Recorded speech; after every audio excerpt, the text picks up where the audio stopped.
The strips are being sawed off at the transom long enough so that after the yoke is put on, that then there's still enough left so that they can be trimmed flush.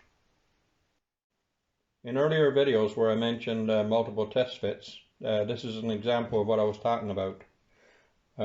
You see I've got a system of marks here. There's one mark here, and a little further along there's another mark, which means that's where the material to be removed begins, and the other one is where it ends. And then there's a little tick mark in between them.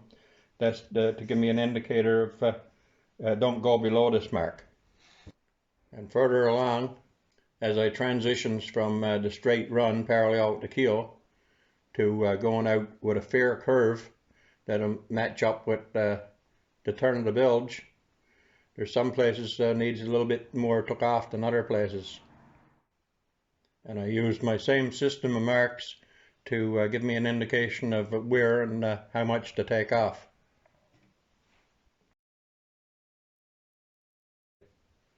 You may recall in an earlier video that I said I wouldn't be putting on any more strips because of the repetitive nature of it, but I would record anything that warranted recording.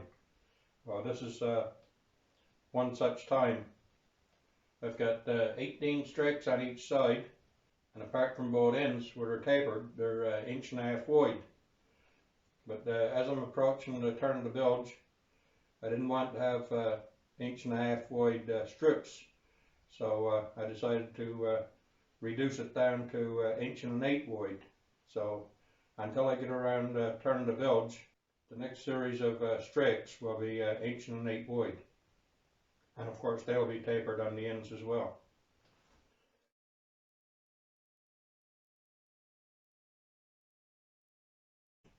So far the stripping process has been going along pretty good. No issues, but it is incredibly boring. I'm spending a lot of time waiting for the glue to set.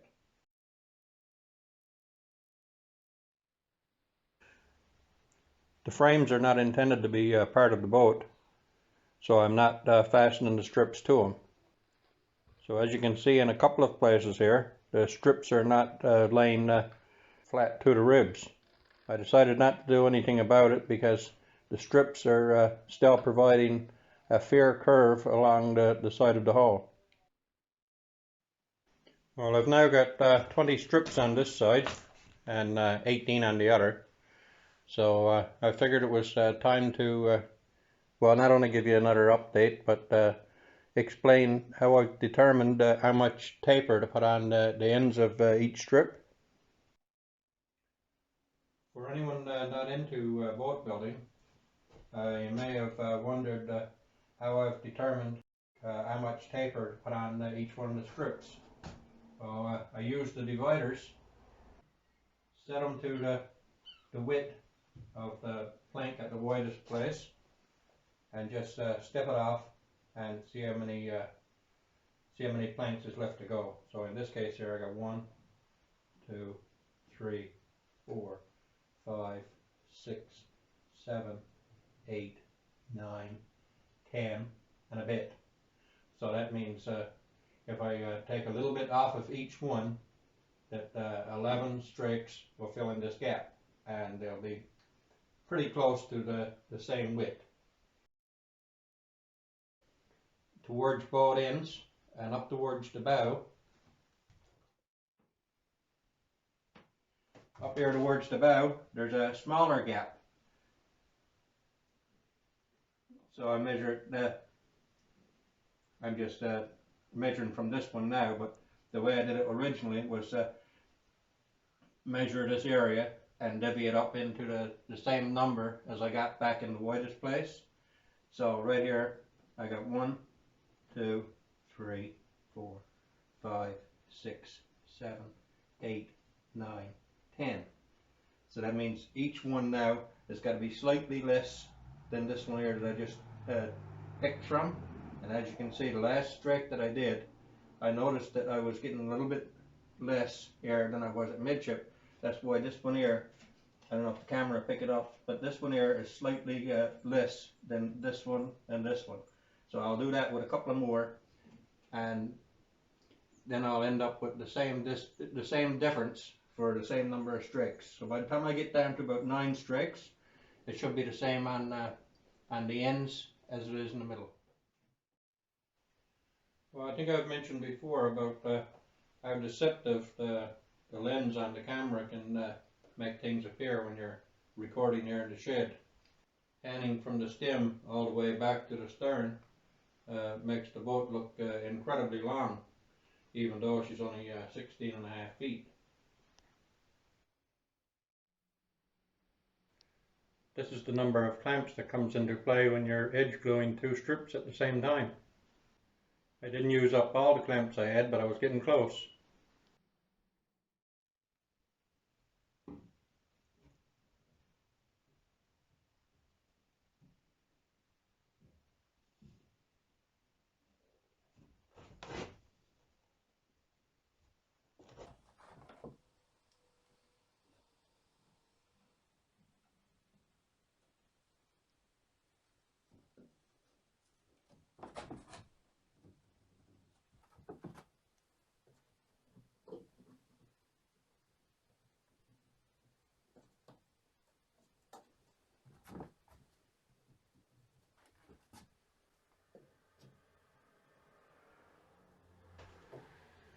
So I'm continuing to fill in the gap on the starboard side. And again, I'm showing my method of making sure that the taper of the strips are consistent. In this case, as I work my way back towards the stern.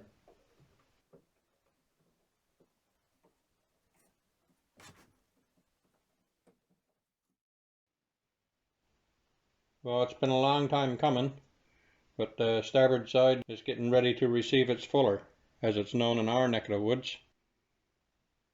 In some places out there on the internet, it's also known as the shutter plank. And once again, I'm waiting for glue to set. Well, this is the day that the starboard side gets filled in. The fuller strake is there and soon be ready to be put in as soon as the hot melt glue hardens in the last scarf. I don't think I'm going to be recording much of the process of putting this last strake in place, because it's going to be pretty messy. There's glue got to be applied to both surfaces, and it's probably going to be a very time-consuming process.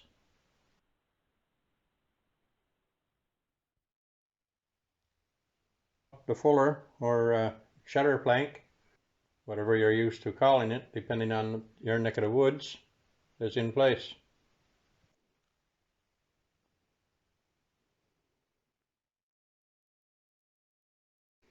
And there's 3 strakes left to go on the port side.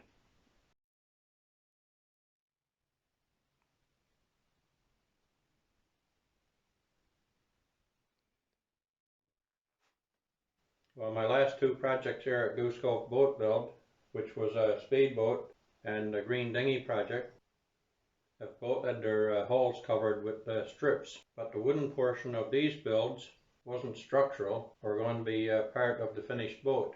This, however, is going to be a wooden boat, so the strips are structural, which necessitated the tapering of each strake and edge gluing.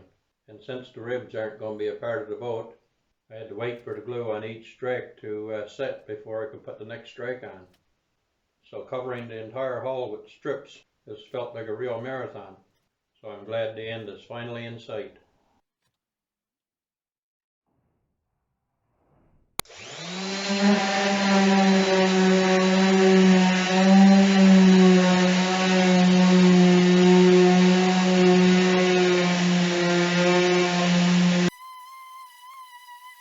What to do while the glue is sitting on the other side? Sanding. Lots and lots of sanding to do.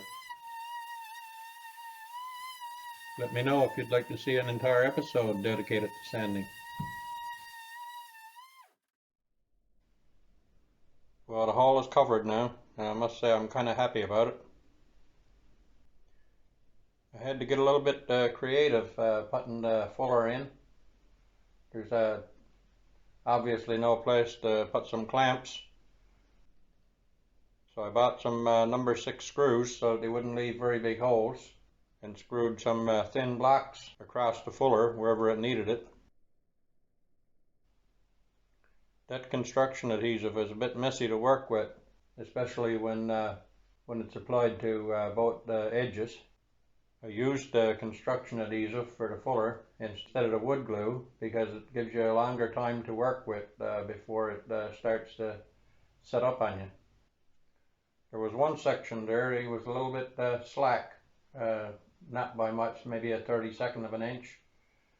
And because the strips are not fastened to the ribs, I just screwed a block on each side of it and used a bar clamp there and pulled it together. Worked out pretty good.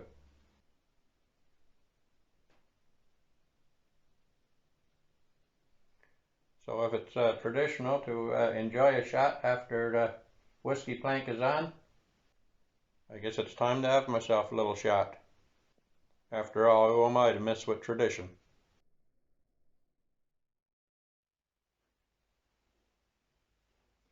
Well, as you just saw, the whiskey plank is in place. I can't endorse one brand of whiskey over another, but I assure you this is pretty smooth whiskey. So, here's to the whiskey plank.